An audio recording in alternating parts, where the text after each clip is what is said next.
말씀은 로마서 12장 1절에서 2절 말씀입니다. 바울이 로마에 있는 교회에 서신을 쓴 것이죠. 그래서 바울은 오늘 말씀을 포함한 로마서 12장부터 15장까지 그리스도인의 삶의 지침에 대해서 이야기를 하고 있습니다. 그 내용은 하나님의 자비하심이 교회와 세상 안에서 살아가는 그리스도인들 삶에 미치는 결과들을 열거하는데요.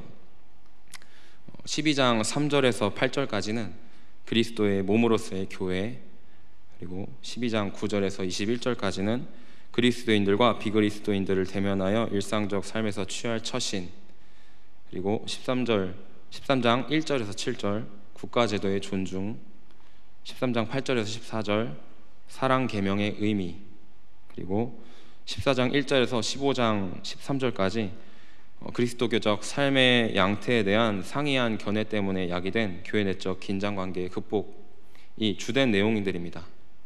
이런 내용들이 12장부터 15장까지의 로마서 주제들입니다. 오늘 말씀 구절에서는 마치 부모가 멀리 있는 자식을 걱정하는 것 같은 심정을 느낄 수 있는데요. 바울의 그 권면한 심정을 느낄 수 있습니다. 그 내용은 바로 아주 자기의 삶을 아주 실제적으로 하나님께 바치는 것입니다. 사도 바울이 앞선 6장 13절에서 이미 언급한 내용입니다. 6장 13절에는요, 또한 너희 지체를 불의의 무기로 죄에게 내주지 말고 오직 너희 자신을 죽은 자 가운데서 다시 살아난 자 같이 하나님께 드리며 너희 지체를 의의 무기로 하나님께 드리라 라고 말씀하고 있습니다. 이 경고의 내용으로 이러한 스스로를 하나님께 드리는 제물이 하나님의 사랑에 대한 응답으로서 적합하다고 말하는 것입니다. 그 영적이라는 단어로 번역되어서 쓰이는 헬라어 형용사 로기코스는 보통 영적이라고 번역되긴 하지만 동사 생각하다와 관계가 있는 단어로 참되고 핵심적인 본질에 부합한다는 의미의 진정한을 뜻하기도 합니다. 그래서 영적 예배는 지성과 마음으로 드리는 예배라고 번역하기도 합니다. 제 성경책에는 영적 예배에서 영적이라는 단어 앞에 각주가 붙어 있습니다. 1절에 영적 예배니라 라고 써 있죠. 그래서 그 각주를 제 성경책에서 따라가 보면 합당한이라고 번역되어 있습니다. 본문은 영적이라고 번역되어 있는데 이성적, 합리적이라는 뜻으로 번역할 수 있습니다. 즉 참되고 사리에 맞는 예배인 것입니다. 참되고 사리에 맞는 예배는 무엇일까요? 영적 예배, 합당한 예배. 먼저는 여러분에게 한 가지 질문을 드리고 싶습니다. 영적인 것은 육적인 것, 즉 현실과도 깊이 연관되어 있다고 생각하시나요? 보통 영적인 문제는 정신적인 문제와 많이 연관이 있다고 얘기를 하기도 합니다. 사람은요, 영적이며 육적인 존재입니다. 성도 여러분도 동의하시지요? 실제로 만지고 선명하게 볼 수 없는 영이신 하나님께서 육을 입고 이 땅에 오신 분이 예수님이십니다. 그 예수님이 우리의 두 번째 아담이십니다. 말씀이 육신되어 우리 가운데 거하심에 우리가 그의 영광을 보니 아버지의 독생자의 영광이요 은혜와 진리가 충만하더라. 요한복음 1장 14절 말씀입니다. 한 가지 더 쉬운 예로 음식을 절제하지 못하고 폭식하는 사람의 내면에는 다양한 것들이 존재합니다. 외로움을 느낀다든지 화가 난다든지 또는 어릴 적 먹지 못한 경험이 있어서 생긴 습관으로 보일 수 있습니다. 단순히 음식만을 좋아해서라고 볼 수가 없는 것입니다. 이렇게 영적인 것과 육적인 것, 영적인 세계와 현실적인 세계는 연결되어 있습니다. 내 영이 주를 찬양합니다. 이런 찬양이랑 찬양하라 내 영혼아 이런 찬양이 있죠. 영이 찬양하는 것이 혹시 보이시나요? 우리의 영혼이 다른 사람의 영혼이 찬양하는 것이 보이시나요? 실제로는 입술로 찬양을 합니다. 이것은 찬양하는 것이 영적이다, 육적이라는 것을 말해주고 있습니다. 그래서 우리가 하늘에 소망을 두고 세상을 살아갈 수 있는 것은 육적인 것보다 영적인 것이 더 중요하다는 것을 지식적으로 또 경험적으로 가르침받은 바대로 알고 있기 때문입니다. 네. 그렇다고 영적인 것이 무조건 현실적인 것이고 현실적인 것이 무조건 영적인 것이라고 할 수는 없지만 영적인 것은 현실적인 것과 반드시 연결되어 있습니다. 네. 그리고 그것을 올바르게 분별할 수 있는 지혜를 우리가 구하며 살아가야 할 것입니다. 우리가 믿어오고 경험했던 신앙은 머리로 알던 것을 가슴으로 경험하는 체험의 신앙이었습니다. 네. 네, 혹시 이곳에서 하나님의 깊은 사랑과 또 성령의 만지심, 역사하심 등을 경험하지 못했다면 이 시간 이후에 글자로만 보던 것들을 또는 누군가에게 듣기만 했던 것들을 여러분의 삶에서 실제적으로 경험하시면서 살아가시길 축복합니다. 네. 다시 영적 예배로 돌아와서 로마서 12장 첫 구절에서 바울의 권면의 그 첫 시작이 영적이자 합당한 예배에 관한 것입니다. 네. 왜 이런 이야기를 했을까요? 과연 제사와 어떤 예배가 중요해서 그런 얘기를 한 것일까요? 네. 로마서 12장부터 정확히 15장 13절까지의 내용은 우리가 알고 있는 어떤 공예배에 관한 것이 아닙니다. 그 대부분의 내용은 이렇습니다. 형제를 사랑해라, 대접하기를 힘써라, 모든 사람과 더불어 화목하라, 사랑이 율법의 완성이다, 육신의 일을 도모하지 말라, 믿음이 연약한 자를 비판하지 말라, 이웃을 기쁘게 하고 선을 이루고 덕을 세워라, 서로 받으라.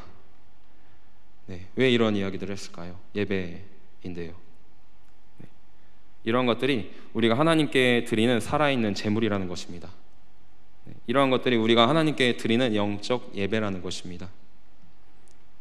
형제를 사랑하고 대접하기를 힘쓰고 모든 사람과 더불어 화목하고 사랑이 율법의 완성이다. 육신의 일을 도모하지 말고 믿음이 연약한 자를 비판하지 말고 이웃을 기쁘게 하고 선을 이루고 덕을 세우고 서로 받으라. 이러한 것들은 그리스도인으로서 평생 할 수 있고 당연히 해야 하는 것입니다. 네. 어떠한 공예배보다는 일상의 그리고 삶의 양식에 가깝습니다. 네. 하나님은 주일에만 계신 하나님이 아닌 것을 아시죠? 네. 창조하신 이후로 늘 언제나 살아계신 하나님이시며 지금도 성령으로 우리와 함께 하십니다. 네. 그렇다면 오늘 우리가 이 자리에서 드리는 예배는 하나님께 드리는 예배의 일부에 불과합니다. 네. 저희 성우의 수련회가 코로나19라는 전염성이 있는 질병 때문에 취소가 됐습니다. 수련회 말고도 다른 것들도 많이 취소됐겠죠. 몇몇 친구들에게 제가 이렇게 이야기했습니다. 우리 인생에서 수련회를 하는 날보다 하지 않는 날이 더 많다. 그럼 특별한 날보다도 하지 않는 날에 더 예수님을 따라 살려고 주님과 동행하려고 해야 한다고 이야기했습니다. 네. 자, 어떤 작가의 글에 이렇게 써 있었습니다. 무단횡단하면서 길에 쓰레기를 줍고 가는 아저씨를 보았다. 사람이 이렇게 복잡하다 라고 써 있었습니다. 과연 그 아저씨는 무단횡단하는 나쁜 사람일까요? 아니면 쓰레기를 줍는 착한 사람일까요? 네. 자, 어떠한 행동이나 말 하나로 그 사람을 완전히 평가하기는 어렵습니다. 쓰레기를 주우면서 무단횡단했던 그 아저씨가 정말 착한 사람인지 아닌지는 그 사람의 삶을 들여다봐야 실로 알 수 있습니다. 네. 그렇다면 거룩한 산제물로 영적 예배를 드리는지 드리지 않는지 일주일에 한 번 드리는 예배가 아닌 우리의 삶을 통해서 드러난다는 것입니다. 네, 그것이 삶으로 드리는 예배인 것입니다. 네, 찬양하고 기도하고 말씀 나누는 것으로 구분짓는 것이 아닌 우리의 삶의 양식이, 삶의 태도가, 삶의 자세가 예배가 되는 것입니다. 네. 자, 오늘 말씀에서 몸을 하나님께 드리라고 했는데 어떻게 할 수 있을까요? 몸을 어떻게 스스로 드릴까요? 제단 위에 이삭처럼 올라가면 될까요? 네. 삶이 바뀌면 되는 것일까요? 몸을 개인적 인격을 가리키는 말로 해석할 때 영적 예배는 모든 차원의 삶을 제물로 드리는 태도를 의미합니다. 그 경우에 성과 속, 거룩한 것과 거룩하지 않은 것의 차이들은 사라져버리고 모든 직업이, 모든 일이 하나님께서 기쁘게 받으시는 거룩한 산제물이 됩니다. 우리의 작업장은 예배 장소가 되며 일상적인 활동은 우리가 드리는 예배의 일부분이 됩니다. 양치질을 하고 운동을 하고 낮잠을 자고 아이들을 돌보고 대화하고 집안 청소를 하고 음식을 만들고 음악을 듣고 직장에서 일하는 모든 행위가 예배가 되는 것입니다. 하나님께서는 아모스 말씀에서도 백성들의 예배와 일상이 나누어진 것을 책망하십니다. 아모스 5장 21절에서 24절을 보시면 내가 너희 절기들을 미워하여 멸시하며 너희 성회들을 기뻐하지 아니하나니 너희가 내게 번제나 소제를 드릴지라도 내가 받지 아니할 것이요 너의 살진 희생의 화목제도 내가 돌아보지 아니하리라. 내 노랫소리를 내 앞에서 그칠지어다. 내 비파소리도 내가 듣지 아니하리라. 오직 정의를 물같이 공의를 마르지 않는 강같이 흐르게 할지어다. 아멘. 아모스 시대의 사람들은 성소에서 드리는 제사를 행복과 번영을 얻을 수 있는 수단으로 오해했습니다. 일상생활은 각자의 생각대로 해나갔고 인간관계에서 실현하도록 하나님이 세우신 정의와 하나님이 요구하신 공의는 더 이상 중요하지 않았습니다. 그런 예배를 하나님은 견뎌내실 수 없었던 것입니다.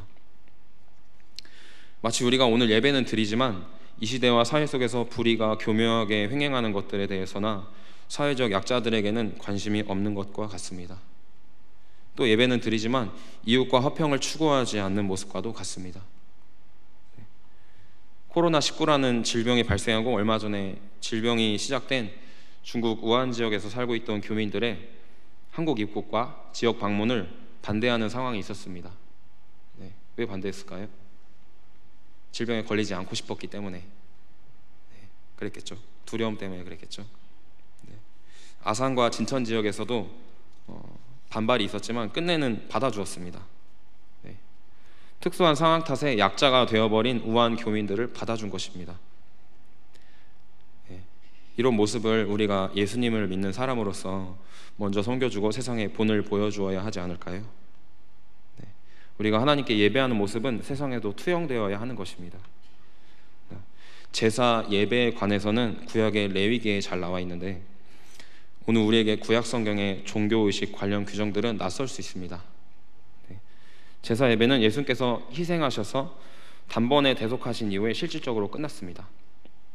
그런데 그 뜻을 조금 더 깊이 생각해보면 제사에는 여전히 모든 산신앙에서 포기할 수 없는 근본 요소가 있는 것을 알 수 있는데 제사에서 중요한 것은 사람이 무엇을 특별히 포기하여서 하나님을 움직이거나 가능한 경우에는 하나님께 영향을 주는 것이 아닙니다.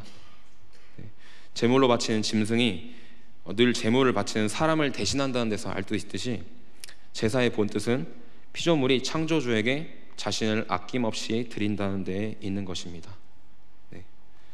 그래서 사람의 참된 삶은 생명의 근원이신 하나님과 교제하는 데 있기 때문에 자신만을 위해 살고 자신을 하나님께 내어놓지 않는 사람은 스스로 생명의 근원에서 떨어져 나가는 것입니다.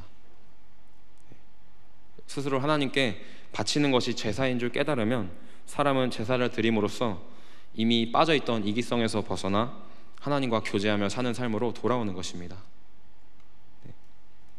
오늘 로마서 말씀의 내용은 이것입니다. 모든 구체적인 일상에서 사람이 이렇게 하나님과 교제하는 가운데 행하는 것은 모두 하나님께 드리는 제사로 이해할 수 있고 이러한 제사는 하나님께 감동을 받아 자신을 전적으로 하나님의 처분에 맡기는 사람이 모든 타산에서 벗어나 행하는 사랑의 행위인 것입니다. 제사는 제물이 죽어야 드릴 수 있죠. 제단에 오를 제물이 제단에 오를 때까지 팔팔 뛰면서 살아있으면 그 제단은 난장판이 될 것입니다. 그렇다면 오늘 말씀에서 우리는 어떻게 살아있는 제사를 드릴 수 있다는 것일까요? 그것은 단순히 우리의 육체가 죽는 것을 말하는 것이 아닙니다. 죽어야 할 것은 우리의 지식과 우리의 가치관, 경험입니다. 타인을 험담하고 비난하는 것, 강팍함, 교만함 등등의 우리의 자아를 말합니다. 자아가 살아있는 예배는 제단을 난장판으로 만들 것입니다. 예수님은요 자신 스스로를 죽음에 기꺼이 내어놓으셨습니다. 우리도 본을 보이신 예수님처럼 자아를 죽음 가운데로 내어놓고 다시 새 영을 입어야 할 것입니다. 자, 이러한 것들은 단순히 우리의 육적인 노력으로 되는 것이 해결되는 것이 아닌데 예수님은 육으로 오셨지만 영을 따라 순종하셔서 희생제물이 되셨습니다. 자신을 하나님께 드리는 산제사는 마음을 하나님께 드릴 때에 가능한 것입니다. 또한 그것은 어떤 종교적 행위로 가능한 것이 아니고 성령께서 역사하시지 않고는, 성령과 동행하지 않고는 불가능한 것입니다. 여러분, 친구를 만날 때 하나님의 마음을 구하십니까? 하나님께 마음을 드리십니까? 가정에서 가족들과 대화할 때, 직장에서 사람들을 대할 때, 부모는 자식을 대하고 자식은 부모를 대할 때, 그리고 모르는 사람을 대할 때 하나님께 마음을 구하고 하나님께 마음과 생각을 드리십니까? 저는 주유소에 들러서 제 차에 기름을 넣을 때 넣어주시는 직원에게 이렇게 말합니다. 감사합니다. 수고하세요. 저는 기름값에 상응하는 가격을 지불하고 구매를 한 것이죠. 저에게 감사하다고 수고하라고 이야기할 의무는 없습니다. 그러나 그렇게 인사합니다. 보통 편의점에 가면 일하고 있는 알바생이나 사장님이 이렇게 인사합니다. 어서 오세요. 이렇게. 그럼 저는 이렇게 대답합니다. 네, 안녕하세요. 이렇게 대답합니다. 그리고 그곳에서 나갈 때 안녕히 가세요 라고 인사를 합니다. 그럼 저는 네, 수고하세요 라고 인사합니다. 역시 저에게 그렇게 할 마땅한 의무는 없습니다. 그러나 그렇게 합니다. 제 의중이 무엇일까요? 자랑할 것도 자랑스러운 것도 아니지만 이것이 제가 하나님 앞에서 살아가는 태도입니다. 이것이 제가 일상에서 하나님께 드리는 예배입니다. 하나님께서 우리를 통해서, 우리의 삶의 작은 부분을 통해서 어떻게 일하실지 우리는 다 알 수 없습니다. 그렇게 모든 삶을 통해서 하나님이 일하실 수 있는 가능성을 열어놓는 것입니다. 저의 말 몇 마디는 다른 사람에게 하나님이 어떤 분인지 알려줄 수 있는 시도가 될 수도 있고, 다른 사람의 마음을 편케 할 수 있는 시도가 될 수도 있고, 세상의 화평을 구하는 시도가 될 수도 있습니다. 여러분은 세상을 어떤 태도와 마음으로 어떻게 하나님께 예배드리며 살아가십니까? 일상을 대하는 우리의 마음과 자세가 곧 예배입니다. 여러분들의 마음의 주도권을 하나님께 드리시기를 예수님의 이름으로 축복합니다. 이것은 어색한 것이 아닙니다. 우리가 그렇게 살지 않았기 때문에 어색할 수 있는 것입니다. 그러나 이것은 그리스도인의 생활 양식입니다. 신앙과 생활이 따로가 아닌 신앙생활이 바로 이것입니다. 우리의 삶의 전반에서 하나님의 뜻을 구하며 사는 것이 산 제사입니다. 내 마음대로 하는 것은 제사가 아닙니다. 블레셋과 전투를 앞둔 사울이 사무엘을 기다리지 않고 마음대로 드린 제사가 그랬습니다. 내 마음대로 내 예배 하지 마시고 하나님 마음대로, 하나님이 원하시는 예배 드리시길 축복합니다. 찬양, 기도, 말씀, 결국 예배는 상황에 따라 다를 수 있지만 공간과 시간에 지배받지 않습니다. 매일의 삶이 예배라는 것은 우리가 사람 앞이 아닌 하나님 앞에서 살아간다는 것입니다. 그러나 지혜를 구하시길 축복합니다. 하나님 앞에서 살지만 우리는 다른 사람들과 함께 살아가는 존재죠. 그래서 누군가의 마음을 상하게 했다면 하나님께 회개해야 합니다. 이것은 영적인 것입니다. 그리고 그 사람에게 사과해야 합니다. 이것은 현실적인 것입니다. 하나님께 회개했다면 사람에게 사과하는 것이 회개에 합당한 열매입니다. 요한복음 4장 23절에 아버지께 참되게 예배하는 자들은 영과 진리로 예배할 때가 오나니 곧 이때라. 아버지께서는 자기에게 이렇게 예배하는 자들을 찾으시느니라. 아멘. 우리의 모든 것을 감찰하시는 하나님은 찾지 않으셔도 됩니다. 다 어디 있는지 알고 계시죠? 이 말씀의 뜻은 그렇게 예배하는 자들을 하나님이 원하신다는 것입니다. 하나님을 위한 것이 형제를 위한 것, 성도를 위한 것, 믿지 않는 자들을 위한 것, 가정을 위한 것, 교회 공동체를 위한 것이 되기를 예수님의 이름으로 축복합니다.